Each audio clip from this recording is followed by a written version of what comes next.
A calm sea will not make a skilled sailor.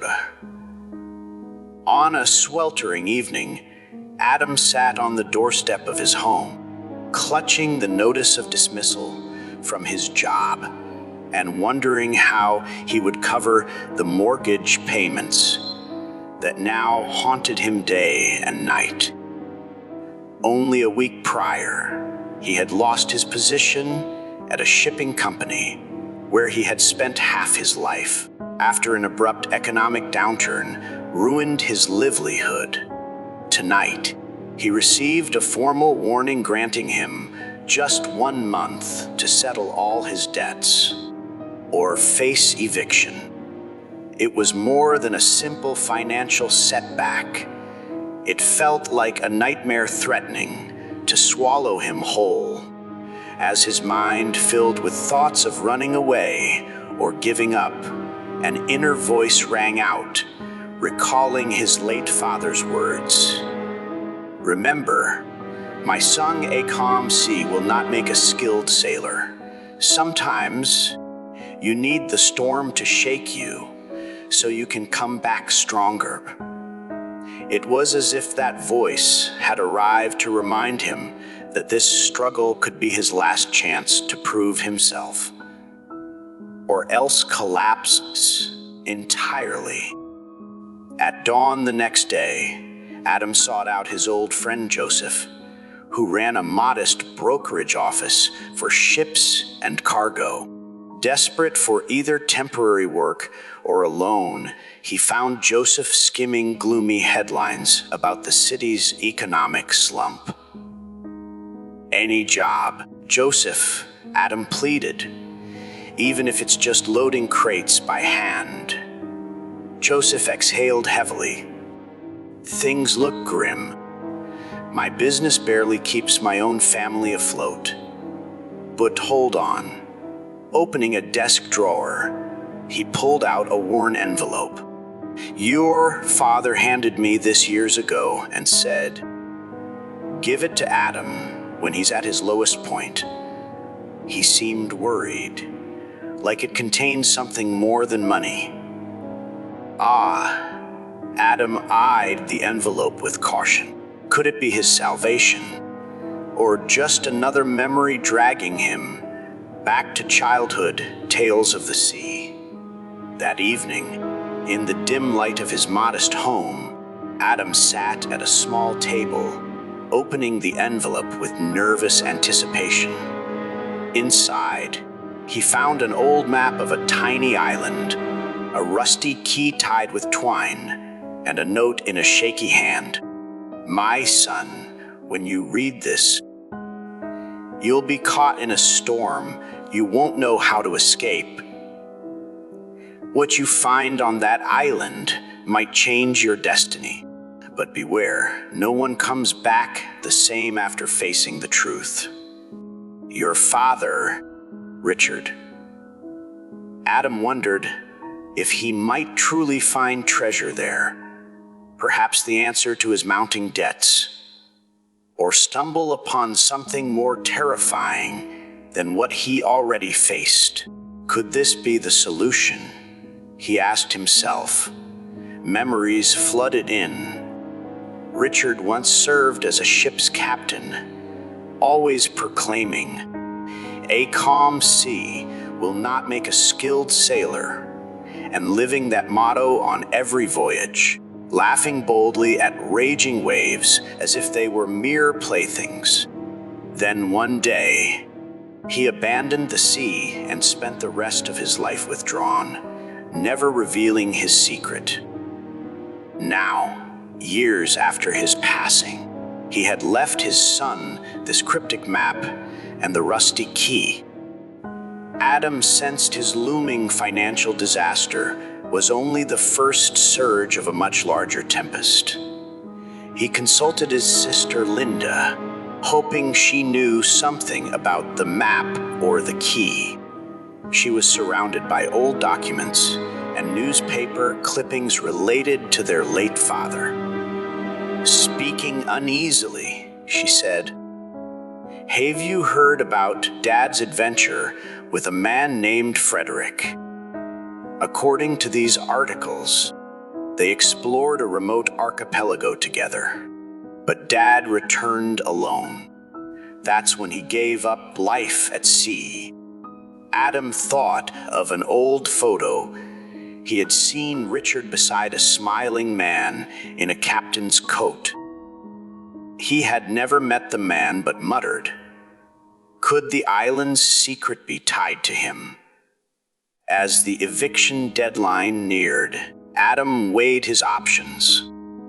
He could hunt for menial work to keep his house a bit longer, or sail off to discover what his father had left hidden in the sea's depths. Recalling his father's last words, "Sometimes you need to throw yourself into the storm to see if you're truly alive or simply waiting for a slow death," he decided to take the chance. With Joseph's help, he rented a small boat, gathered his meager resources, and prepared to depart. Worry gleamed in his eyes, but so did a spark of hope if he discovered anything valuable or some clue to guide him. He might yet save himself. At first, the water lay silent, as though testing his nerve before baring its teeth. Hours slid by, and the wind rose gradually. Adam was jolted awake by bursts of thunder. Waves pounded more intensely, leaving the vessel to bob like a fragile toy in nature's grip. "So this is how it begins," he murmured, remembering his father's favorite line, "No skill without a storm." Darkness pressed in, and the deadline for his mortgage taunted him. "How am I going to find anything in this black void?" he asked himself. "What if I'm risking my life in vain?" But an even stronger impulse called out, "I won't quit until I learn my father's secret and try to save myself." Miraculously, Adam managed to land on a rocky shore cloaked in eerie fog. Seeking refuge from the winds, he pushed through dense trees and spotted a dilapidated hut. Entering with his flashlight raised, he peered around and discovered torn navigational charts similar to those his father had given him, though more detailed and with red circles marking cursed spots. A worn leather journal lay nearby. Opening it, Adam read, "Richard, I never imagined you would abandon me out there. Now I sit here, questioning whether my conscience will let me survive." A chill swept over him. This was Frederick, accusing his father of betrayal. Had Richard done the unthinkable on a similarly stormy night? Why? Further entries revealed Frederick's despair. "If a storm is inevitable, then so be it. We should face it directly, never sacrifice another for our own survival. I stopped caring about gold or knowledge or any treasure we thought to claim. The price is just too high." Recalling Richard's refrain, "Calm sea will not make a skilled sailor," Adam now believed his father had discovered sailor was Tom C. will not have this skilled sailor.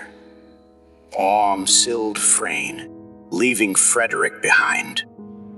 The temptation of a quick fix for Adam's financial was now merged with the moral weight of his father's past. Would he repeat Richard's mistake if there was indeed a treasure? Stepping outside, he realized the storm had grown fiercer.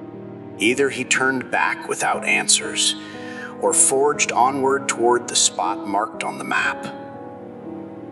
Driven by an unshakable resolve, Adam advanced through jagged cliffs, the rain and wind hammering him at every turn. He finally found a sealed stone gateway and was shocked to see that his father's rusty key fit the lock perfectly. Voice trembling, he whispered, "Richard, what did you hide in here?" Beyond the gate lay a stone chamber with a small table at its center, supporting a single chest. Adam's heart pounded at the thought that it might hold the fortune he needed to stay afloat. Lifting the lid, he saw glittering jewels and radiant stones. He almost felt victorious until he spotted a note scrawled unevenly. "To anyone believing this treasure is worth sacrificing others, remember, the storm will take from you what you hold dearest." It became clear that Richard must have betrayed Frederick to save himself, perhaps acquiring part of the treasure or discovering its location.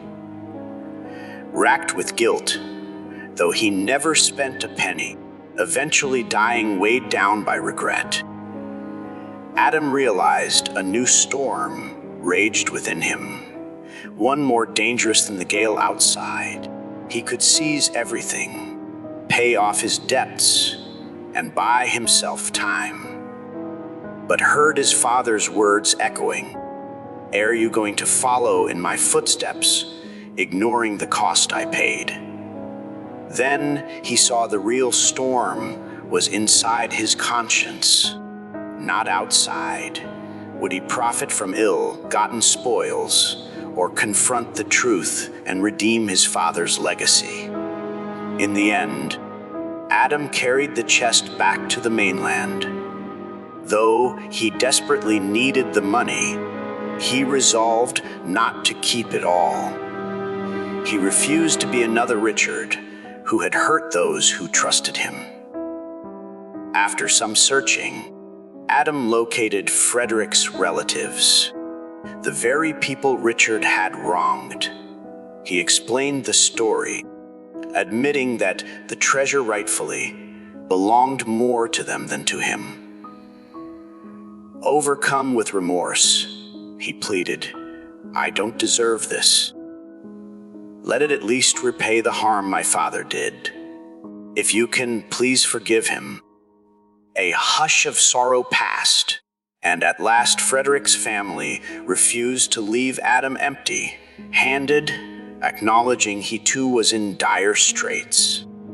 Proposing a fair split, they claimed the larger share to atone for past suffering and let him keep enough to clear his debts and avoid losing his home. Exiting their house, Adam felt as though he had finally shaken free from the same moral burden that had devoured Richard. Recalling it all, he understood at last what his father had meant by, "A calm sea will not make a skilled sailor." Life's most ferocious storms, where we are tested in both morality, truly shape our inner strength. Who will in morality ensure inner strength we are by facing his financial crisis and the dark inheritance left by his father. Adam had chosen honor over an easy escape. Through these brutal trials, he emerged more resilient than ever, discovering new abilities, persistence, sacrifice, moral clarity that no placid life could have taught him. For not all storms are merely financial or physical. Some challenge our moral compass, revealing what we value most and how deep our potential truly runs. That is why "A calm sea will not make a skilled sailor" stands as a reminder that our greatest growth often lies beyond the fiercest waves. When we endure them while holding fast to our ethics, we gain far more than any fortune could ever offer.